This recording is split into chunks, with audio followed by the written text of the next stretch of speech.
Merci, cher Monsieur Kouhmouch.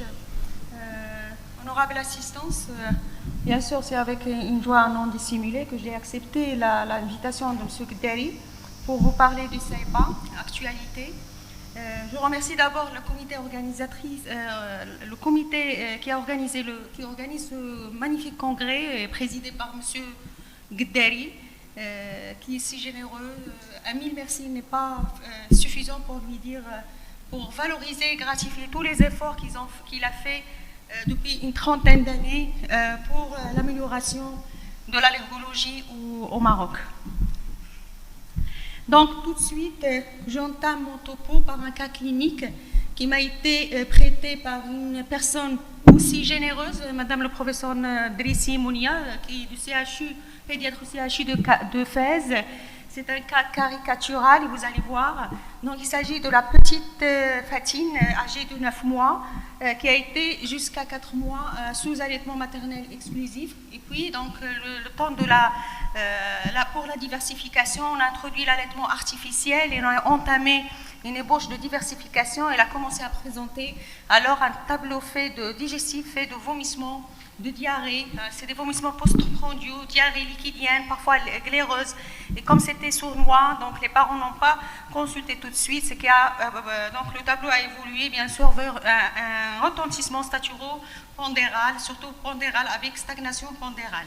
Et puis vers l'âge de 9 mois, les parents se sont décidés à consulter aux urgences, alertés par l'apparition du sang dans les selles. Donc il a présenté des rectorragies. Et il a présenté, bien sûr, juste avant, un épisode aigu, des vomissements incoercibles qui a poussé, qui a mis l'enfant dans un état de déshydratation, de léthargie, d'où leur consultation aux urgences. Et effectivement, c'est une petite fille qui était très hypotrophe par rapport à l'âge, à moins 3 déviations standards, déshydratée, stade C, presque C, avec également des sangs dans les couches. Et puis, donc, il a été bien sûr admise pour hospitalisation, pour réhydratation, mais en même temps pour faire un bilan de retentissement et un bilan à visée étiologique. Le bilan de retentissement, il a bien sûr montré un retentissement chronique, une carentielle sur le fer, sur les autres, les électrolytes, phosphore, calcium, mais surtout également sur les protides, avec une hypoprotidémie, une albuminémie sévère, qui est responsable du tableau clinique de Kwashiorkor, parce qu'il avait un syndrome odémateux dans un contexte de dénutrition sévère. Et puis le bilan dans le sens, parce que comme il a dit M. Bahmouch, il a bien introduit mon topo, on pense toujours à certaines étiologies, donc notamment le premier par ordre de fréquence, la gastroentérite, oui, mais comme c'est un service à orientation de gastroentérologie, on a fait un bilan étiologique dans le sens, qui est revenu d'ailleurs négatif dans le sens d'une maladie cœliaque, et bien sûr c'est a posteriori, et dans le sens d'une infection par le virus du sida. Elle a bien évolué sur traitement de réhydratation, traitement symptomatique, et puis avec l'exclusion du lait de vache, et qui après amélioration, on a commencé la réintroduction progressive sous forme d'hydrolysa de protéines de lait de vache avec une bonne tolérance, et puis on a introduit les aliments solides heureusement que l'enfant sur les aliments les moins fréquemment responsables bien sûr de réaction, et ça a été bien toléré. Donc c'est une hospitalisation qui était quand même longue de 4 semaines. L'enfant est rentré chez elle, donc très bien, avec une bonne évolution. Seulement, même si la maman a été éduquée, elle a pris quand même des initiatives, donc il n'en fait que des siennes. Elle a quand même introduit le lait de vache, qui, bien sûr, a abouti au déclenchement des symptomatologies digestives, mais encore plus sévères, avec des vomissements très importants, avec une diarrhée qui a poussé les parents à consulter une autre fois aux urgences. En tout cas, elle a été prise en charge, bien sûr, mais ça a mis le doigt sur le syndrome d'intolérance aux protéines alimentaires à travers ce TPO qui était plutôt pas d'indication médicale, mais d'indication parentale. À 18 mois, donc 18 mois après l'épisode, le dernier épisode, c'est une petite fille qui va très bien, c'est l'épisode de l'Aïd, donc il a récupéré sur le poids, elle a récupéré même sur le développement psychomoteur, et elle va parfaitement bien. On a fait un test de réintroduction pour évaluer la tolérance, et la tolérance était bien acquise. Il n'y avait aucune réaction, et vous vous rappelez comment elle était auparavant. En effet, donc, le CEPA, c'est un syndrome C'est un syndrome qui donne en fait les bébés CEPA, c'est des bébés du fruit défendu. C'est des symptômes qui apparaissent en rapport avec l'ingestion d'un aliment coupable. Et c'est une pathologie qui relève de l'hypersensibilité retardée de type cellulaire. Donc ça, on a bien identifié. Seulement, même si elle a été décrite il y a très longtemps, elle reste une pathologie peu connue, qui souffre d'énormément d'erreurs diagnostiques, retard diagnostique, d'errance diagnostique et bien sûr de prise en charge inadaptée. Parce qu'on va voir à travers le topo que c'est quand même très important de mettre le doigt et de penser, d'évoquer le CEPA. Ce qui complique les choses, c'est malgré plusieurs études, on n'a pas toujours un marqueur biologique de diagnostic positif de CEPA. On repose énormément, surtout sur la clinique, la présentation clinique des enfants aux urgences. Donc, le CEPA, il a une belle histoire, parce que c'est comme l'Égypte, son histoire remonte à très longtemps, pas à la préhistoire, mais dans la médecine, c'est comme si... Donc la préhistoire, puisque depuis les années 40, alors vous imaginez, c'est depuis les années 30 qu'on travaillait déjà sur des observations d'ingestion, de réaction à l'ingestion de protéines alimentaires. Essentiellement à l'époque, c'était au lait de vache. Et puis donc on a eu une série de 21 observations historiques sur les pathologies digestives induites par les protéines alimentaires, essentiellement le lait de vache. Et puis on a M. Powell dans les années 80-90 qui a profité un petit peu des connaissances des autres pour établir et définir et caractériser mieux les symptômes de CEPA et établir des critères diagnostiques. En tout cas, ça a aidé beaucoup pour faire le diagnostic des tableaux similaires. Jusqu'à les années 2010, on a une observation, c'est la première observation contemporaine par M. Bidat et son équipe sur ce syndrome, mais qui est étendu au-delà de le nouveau-né, parce que les autres, c'était surtout pour le nouveau-né, le petit nourrisson. Mais Bidat, il a suivi un enfant, le cas d'un enfant pour qui avait un CEPA au lait de vache, et puis il a développé par la suite des CEPA aux aliments solides, et ça a pu, et on a depuis amélioré un petit peu les critères diagnostiques de CEPA. La prévalence de CEPA à travers le monde, bien sûr, elle est peu connue puisqu'il est sous-diagnostiqué. À peine une méta-analyse en 2013, elle a recensé 400 observations. Et pourtant, dans les grands centres de niveau 3 qui s'intéressent à l'allergologie pédiatrique, comme celui aux États-Unis, Philadelphie, sur une étude rétrospective, ils sont quand même retrouvés qu'ils avaient drainé quand même 462 CEPA, donc ce qui fait une prévalence à peu près de 0,55%. Et puis en Israël, donc ils avaient une prévalence sur une étude prospective, ils ont retrouvé 0,3% de CEPA. Et puis en Espagne, donc c'était une étude plutôt très intéressante parce qu'ils ont suivi l'évolution des enfants qui faisaient des symptômes de CEPA donc sur une année. Et sur l'évolution, ils ont remarqué qu'on peut développer des CEPA à d'autres allergènes alimentaires autres que le lait, avec une prévalence quand même qui était assez importante de 0,7%. La maladie, elle est peu connue. Pourquoi? Parce que malgré d'énormes efforts pour essayer de comprendre les mécanismes de réponse immunitaire dans le CEPA, plusieurs zones d'ombre persistent, même si on sait maintenant, on a établi l'implication des cellules lymphocytées dans le déclenchement de la maladie, et ceci sur la base des tests positifs, des patch tests positifs et des tests de transformation lymphocytaire qui étaient positifs. Également, on a pu comprendre que c'est une maladie inflammatoire parce qu'on a remarqué qu'il y a une augmentation quand même de TNF-alpha qui est un fort cytokine inflammatoire, mais on ne sait pas pourquoi ce TNF-alpha, quelle est la cellule instigatrice de ce TNF-alpha, on ne le sait pas jusqu'à maintenant, et c'est vraiment le grand mystère dans le CEPA. En tout cas, ceci va entraîner une inflammation du tube digestif avec afflux massif et rapide des allergènes alimentaires qui vont stimuler les lymphocytes et entraîner, bien sûr, qui va aboutir au déclenchement et la sécrétion des autres cytokines inflammatoires responsables des symptômes. Très probablement d'ailleurs. D'autres cytokines, on a pu les mettre en évidence, comme les interleukinoïdes qui ont mis en évidence l'implication des polynucléaires neutrophiles. D'ailleurs, c'est un outil diagnostique dans les formes aiguës. Et puis, on a également mis en évidence l'implication de l'interleukine 10 pour l'acquisition de la tolérance, puisqu'ils sont augmentés chez les enfants à TPO négatif après une histoire clinique confirmée. Donc, et bien sûr, on a trouvé des sensibilisations IgE qu'on ne comprend pas pourquoi, et c'est ce qui a surtout une valeur pronostique dans le cas de CEPA. Mais malgré tout ça, malgré toutes ces données, on ne comprend pas en fait la relation entre ces événements immunologiques et les symptômes comme les diarrhées, les distensions abdominales, la léthargie, l'hypotonie, tout ça, sauf pour deux choses. Donc, pour la sérotonine, elle est augmentée à la phase aiguë, et on sait que c'est un fort stimulant du centre du contrôle des vomissements, donc l'application thérapeutique pour le Zofran, pour l'endozétran, puisque c'est un anti-sérotonique.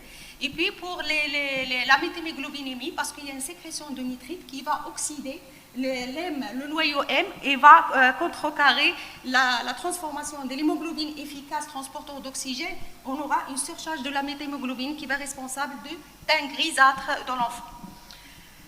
L'épidémiologie par rapport à l'allergène alimentaire, sur le podium, les allergènes alimentaires les plus responsables de CEPA, c'est essentiellement le lait, puisque c'est le premier aliment qui est avalé par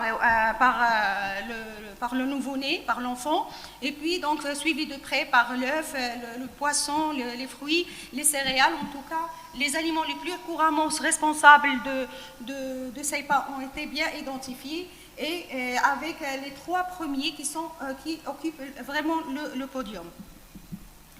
Mais les allergènes alimentaires ne sont pas, c'est-à-dire leur fréquence, elle est différente selon la répartition géographique, et ça a été bien noté à travers plusieurs études, et selon les habitudes alimentaires. Rien que cet exemple des États-Unis, il y a 10 ans, il avait une petite cohorte, il ne s'intéressait pas beaucoup, il y avait essentiellement le lait de vache qui ressortait comme principal déclencheur de CEPA, et par la suite, 10 ans après, et on voit bien que très probablement, d'ailleurs, ils commençaient à s'intéresser parce qu'ils ont une cohorte plus importante, les 400, les fameux 400, et en plus, mais d'autres allergènes alimentaires ont vu le jour, ont émergé. Ça veut dire qu'ils ont commencé à changer peut-être leur mode alimentaire, sachant que les États-Unis, c'est des populations multiethniques. Pareil pour l'espace, c'est surtout le poisson qui sort comme allergène majeur. Et puis la Corée, c'est surtout le soja, ainsi de suite. Donc, qu'en est-il par rapport aux connaissances des médecins par rapport à ce syndrome? Plusieurs études ont été faites. Les Américains, ils ont fait des questionnaires pour un petit peu comprendre ou identifier les connaissances des pédiatres et des médecins en général. Et les dernières études, étaient françaises. Elles avaient pour but de voir les connaissances sur un questionnaire. En tout cas, donc, ces questionnaires électroniques, mais on a sur 1460, il n'y avait que 375 médecins pédiatres français qui ont daigné répondre au questionnaire, avec ce qui représente un taux seulement de 26%, et 38% déclarent une compréhension totale, 33% une connaissance limitée, et puis 6% n'ont jamais vu de CEPA, n'ont jamais entendu parler de CEPA. Et pourtant, quand on leur a présenté un cas clinique de CEPA, ils ont avoué qu'ils ont déjà vu un cas clinique similaire pendant leur pratique. Et puis, donc, qui dit erreur diagnostique, erreur de prise en charge. Donc, on a remarqué, d'après ce questionnaire, qu'il y avait quand même des prises en charge inadaptées de CEPA et qui peuvent mettre en danger la vie de l'enfant. Donc, les recommandations, c'est que nécessité de sensibilisation et d'établir sensibilisation des pédiatres doit être parmi les recommandations importantes de prise en charge de CEPA. Monsieur Taïr, tout à l'heure, il m'a dit qu'il n'y avait pas de nouveau. J'allais me limiter à une seule slide, il n'y a pas de nouveau. Mais si le fait d'en parler veut dire que c'est des recommandations à réactualiser, parce qu'on est toujours CEPA, c'est ça, elle veut garder ses mystères, et nous, on doit caractériser davantage ces présentations cliniques pour une meilleure prise en charge. Et pourtant, le tableau clinique, il est très clair. C'est des symptômes, et c'est ça qui fait la difficulté du simple. C'est le simple difficile, parce que les symptômes digestifs, c'est des symptômes qui sont communs à plusieurs symptomatologies et qui sont des motifs de consultation aux urgences. Et par ordre de fréquence, pas par ordre d'importance. Par ordre de fréquence, c'est la gastroentérite. D'ailleurs, la gastroentérite, elle fait le piège diagnostique de plusieurs autres pathologies neurologiques, endocriniennes, métaboliques.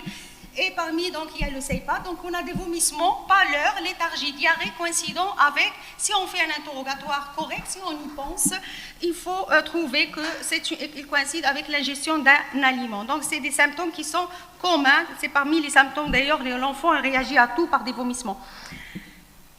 La présentation clinique, depuis qu'on s'intéresse au CEPA, en tout cas, on a commencé à identifier qu'il y a une présentation aiguë, explosive, et une présentation chronique. La présentation aiguë, c'est elle qui se présente le plus souvent aux urgences, avec des vomissements. D'ailleurs, la forme aiguë, il faut y penser, il faut demander élargir votre enquête alimentaire, parce qu'elle peut se présenter avec n'importe quel aliment. Et elle se présente avec des vomissements très importants, éteratifs, incoercibles. Elle peut faire une dizaine jusqu'à une vingtaine en 1 heure à 2 heures. Et puis suivie d'une léthargie, d'une hypotonie. Hein, les parents, ils viennent, c'est très spectaculaire comme présentation clinique pour les parents, avec une pâleur, avec un teint grisâtre, blouâtre. Et par la suite, quelques heures plus tard, en moyenne 6 heures, on a une diarrhée. La diarrhée, c'est toujours un critère de sévérité de l'épisode de cette forme. Et puis, on peut avoir une hypotonie, et l'enfant, bien sûr, selon l'importance de la déshydratation de la diarrhée, plus l'enfant est jeune, plus le poids est bas, plus il a des complications, peut se compliquer facilement de déshydratation et de choc hypovolimique. Et si on fait un bilan, quand l'enfant est hospitalisé, on va trouver qu'il y a une hyperleucocytose, rappelez-vous, de la physiopathe, une méthylglobulinémie, une acidose, une thrombocytose, et c'est toujours, quand on a ces facteurs qui sont présents dans le sang, ça veut dire que c'est une forme sévère. La forme, donc, cette forme, elle expose au pronostic vital, vous êtes bien d'accord. Pour la forme chronique, c'est essentiellement avec le soja et le lait de vache. Et généralement, c'est des vomissements qui sont intermittents, avec une diarrhée sanglante, avec une mauvaise prise de poids, puisque c'est répétitif dans le temps. Et surtout, donc, on a une distension abdominale. Et ce qui est intéressant avec la forme chronique, c'est qu'elle n'est jamais isolée. Il n'est jamais isolé dans le sens, elle précède toujours une forme aiguë. Donc, c'est quand l'enfant, c'est-à-dire quand les parents mettent l'enfant, par exemple, d'eux-mêmes, parce que les parents, ils prennent souvent des initiatives, surtout. Donc, quand ils reposent par rapport aux produits qui déclenchent, il peut avoir un moment de rémission, mais quand ils remettent, il va faire de façon inéluctable une forme aiguë, et ça où le pronostic vital est mis en jeu. Sur le sang, on fait bien sûr le bilan. Dans la forme sévère, on va trouver les perturbations biologiques qu'on a vues dans la forme aiguë. Avec la forme chronique, c'est surtout le pronostic nutritionnel. Et c'est un diagnostic, le CEPA, à cause de ses présentations, il est souvent peu connu. Et pourtant, lui aussi, en plus de retentissement, il peut mettre en jeu le pronostic vital. Cette étude anglaise a permis, pour ne pas tomber dans les pièges du sous-diagnostic, il a essayé de caractériser en fait les symptômes. C'est des études qui ne sont pas très anciennes, donc à peine à moins d'une dizaine d'années, qui a essayé de revoir un petit peu sur une étude rétrospective d'une durée de 3 ans, qui va rechercher et axer sa recherche sur les symptômes avec lesquels se sont présentés les enfants aux urgences, et la qualité et la façon de prise en charge. Et ils ont collecté sur cette étude rétrospective 54 patients qui ont été d'abord vus par des professionnels de santé, pédiatres généralistes, des généralistes, avant d'être référés chez des allergologues, vous voyez le retard, ou chez les gastro-entérologues. Et pourtant, les symptômes les plus fréquents sont les symptômes habituels de CEPA, ce qui va leur faire un retard de presque 12 mois du diagnostic, un retard de 12 mois pour un retard de diagnostic de 12 mois. Et ça, donc voilà, ils émettent leurs recommandations pour un grand besoin, pour une meilleure sensibilisation des praticiens sur le CEPA. Le CEPA, elle est grave, mais surtout à la période néonatale, et ça, ce sont les points, des highlights des dernières rencontres d'allergologie française, le CFA. Donc, qui a attiré l'attention sur le problème de pronostic vital à la période néonatale, parce que souvent ça intéresse les faibles poids de naissance et les prématurés, et c'est un diagnostic différentiel avec l'écu, l'entérocolite ulcéronecrosante. Pardon, donc il faut faire attention parce que quand on réintroduit, l'enfant peut faire un choc hypovolémique devant des symptômes très importants. Et il y a pas que c'est pas très récent parce que déjà M. Powell, il a déjà rapporté sa première observation, elle concernait des prématurés. M. Powell, donc ça en 1976. Et pourtant la démarche diagnostique, les dernières recommandations, il recommande une démarche de diagnostic simple qui ressemble à celle de l'enquête allergologique, notamment basée sur une histoire clinique, sur l'anamnèse. Il faut chercher les signes évocateurs lors de la prise d'aliments qui vont disparaître à l'éviction et qui vont reprendre à la reprise soit à la reprise accidentelle à domicile ou bien lors d'un TPO. Et le TPO, bien sûr, il recommande de ne pas le faire quand on a un tableau clinique typique. Hein, c'est pas nécessaire le test de provocation par voie orale devant un tableau typique aigu. Hein. Rappelez-vous de ça parce que ça met en danger la vie de l'enfant si on ne prend pas les dispositions nécessaires. Les prick tests, on les fait de façon systématique parce que ne serait-ce que pour chercher s'il y a une sensibilisation associée parce qu'elle a un facteur pronostic puisque l'acquisition de la tolérance dans ce cas elle est plus tardive et les patch tests, ils n'ont aucune place. Voilà la démarche diagnostique en cas de forme aiguë. Dans la forme chronique, il faut la garder en tête.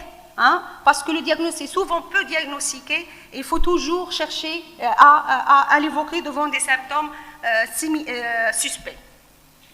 Il faut toujours penser s'il n'y avait pas des symptômes qui ont guéri sous exclusion, parce que ça évoque fortement une forme chronique et le danger c'est de faire la réintroduction. Et dans ce cas, le TPO doit être nécessairement en milieu hospitalier, sinon en milieu de réanimation, parce qu'il risque de choc hypovolémique par un accident aigu. C'est très important, à chaque fois que vous avez un enfant, ce sont les nouvelles recommandations aussi, d'évaluer la sévérité de l'épisode sur des critères de vomissement, est-ce qu'il est tonique, est-ce qu'il y a une perte du tonus, est-ce que la récidive fréquente des symptômes, tout ça pour évaluer est-ce que c'est une forme sévère ou une forme modérée pour orienter la qualité, orienter la prise en charge de l'enfant. En tout cas, ce qu'on doit retenir à chaque fois qu'il y a une plainte, il y a un diagnostic positif, il y a des diagnostics différenciels, on le sait nous les cliniciens. Mais avec le CEPA, ce qu'il faut retenir, c'est les formes aiguës. Il faut qu'ils soient inclus dans le diagnostic différentiel des formes aiguës de vomissement chez l'enfant, parce que c'est parmi les symptômes phares de ce syndrome. Notamment donc la vagination, les urgences chirurgicales, hein, je ne vais pas les citer parce que vous les connaissez, et puis les causes infectieuses, le sepsis, l'infection, la gastroentérite, et puis dans la forme chronique, il faut penser aux autres causes de vomissement itératif, de diarrhée glérossanglante, à l'instar des colites inflammatoires selon l'âge ou bien à une autre pathologie. C'est vrai elle a aussi, qui commence, et parmi les pathologies émergentes, un peu plus ancienne et elle est plus identifiable. C'est l'entéropathie à eosinophile, dont la prise en charge est initialement la même que le CEPA, mais par la suite, la réintroduction ne présente pas un danger immédiat pour l'enfant. Donc c'est très important. Que vous évoquez une entéropathie à eosinophile, il faut évoquer un CEPA chronique. D'ailleurs, les critères, c'est vrai que Powell était le premier à faire des critères de CEPA, mais ils sont has-been, puisque maintenant on a des recommandations nouvelles sur des critères majeurs et des critères mineurs pour la forme aiguë. Donc au moins on a un critère majeur et au-delà de 2-3 critères, on se repose toujours sur les symptômes, le tableau clinique, les symptômes qui font partie du tableau clinique. Et puis la forme chronique, il n'y a pas de recommandation sur les critères. Il faut suspecter le tableau clinique, le CEPA chronique sur des suspicions cliniques. Je reviens en arrière, je ne sais pas pourquoi. Alors, devant un CEPA inhabituel, et c'est parfois le cas, il ne faut pas hésiter quand on a une suspicion, mais on se trouve devant un tableau qui est plein de brouillard. Déjà, le CEPA habituel, il est plein de brouillard. Il ne faut pas hésiter à référer l'enfant chez un gastro-entérologue et surtout un allergologue. Voilà, ce sont les nouvelles recommandations. La prise en charge se veut nécessairement multidisciplinaire, avec surtout au centre un nutritionniste qui va accompagner l'enfant pour l'éducation nutritionnelle. C'est très important pour éduquer les parents. Vous voyez le cas clinique, les accidents parentaux sont très fréquents. Alors la prise en charge à la phase aiguë, Bien sûr, il faut traiter symptomatiquement la déshydratation, prendre parfois même 2 voies veineuses pour essayer de pallier au choc hypovolémique.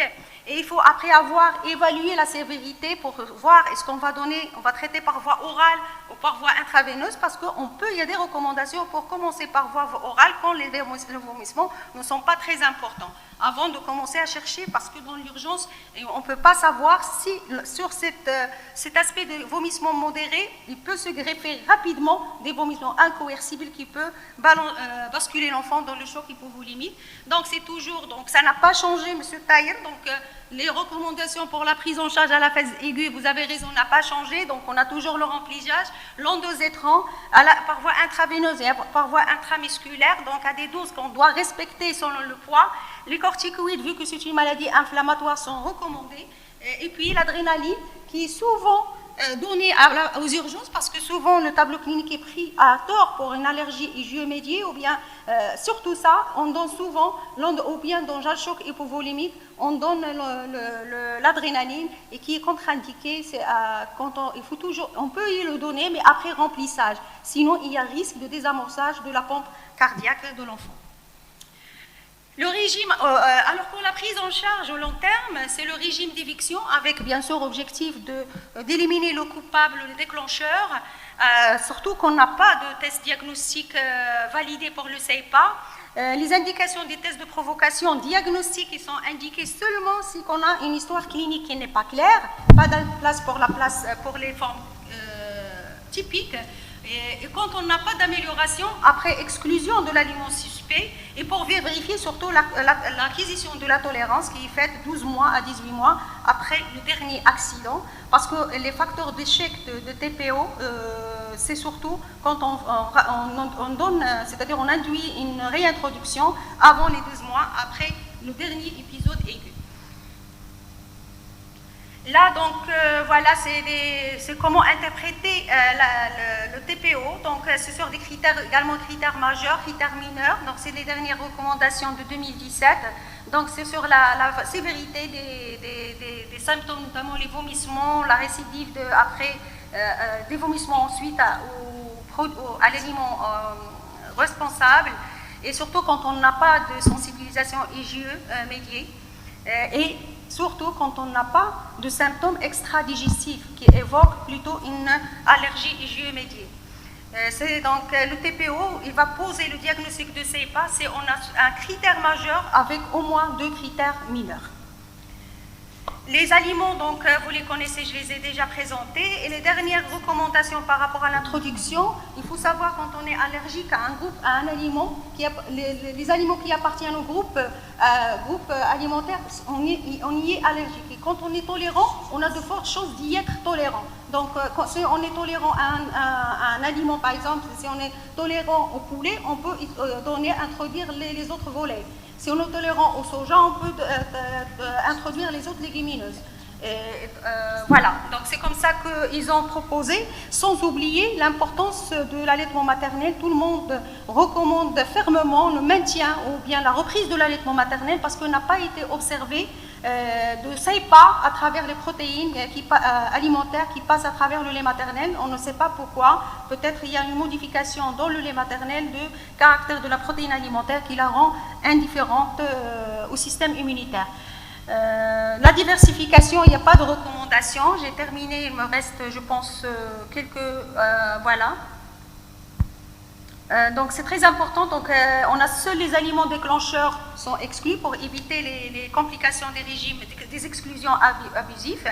Il faut savoir aussi que 33% des CEPA au lait de vache vont réagir aux aliments qui sont fréquemment responsables de CEPA. Ce sont les points phares. Et puis l'introduction, les recommandations et les protocoles de réintroduction diffèrent selon les écoles, selon les habitudes alimentaires. Voilà. Donc, alors les protocoles, ils n'ont pas changé aussi, ils restent les mêmes depuis 2017, ils restent pareils par rapport aux dernières recommandations du CFA. Il n'y a pas de changement donc, par rapport aux doses introduites. Et la nouveauté, c'est le Zofran, notamment l'endosétran, la disponibilité de la molécule orale qui a été utilisé donc dans une petite cohorte qui a donné ses effets quand on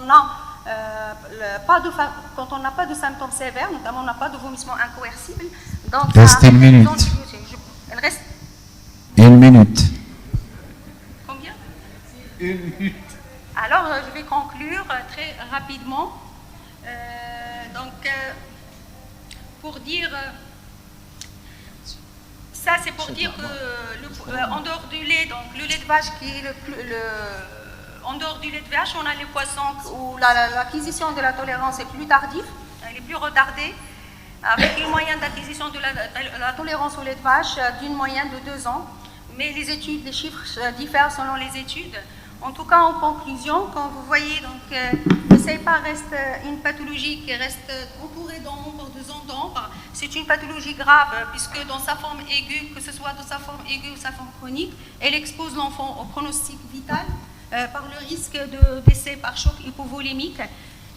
La nécessité pour éviter le retard diagnostique et les errances diagnostiques et le retard de prise en charge, de bien caractériser les symptômes, et pourquoi pas mettre des algorithmes pour faciliter le diagnostic de CEPA. Bien sûr, des lumières supplémentaires sur les mécanismes physiopathologiques peuvent aboutir à des biomarqueurs et des stratégies thérapeutiques ciblées. Et je vous remercie.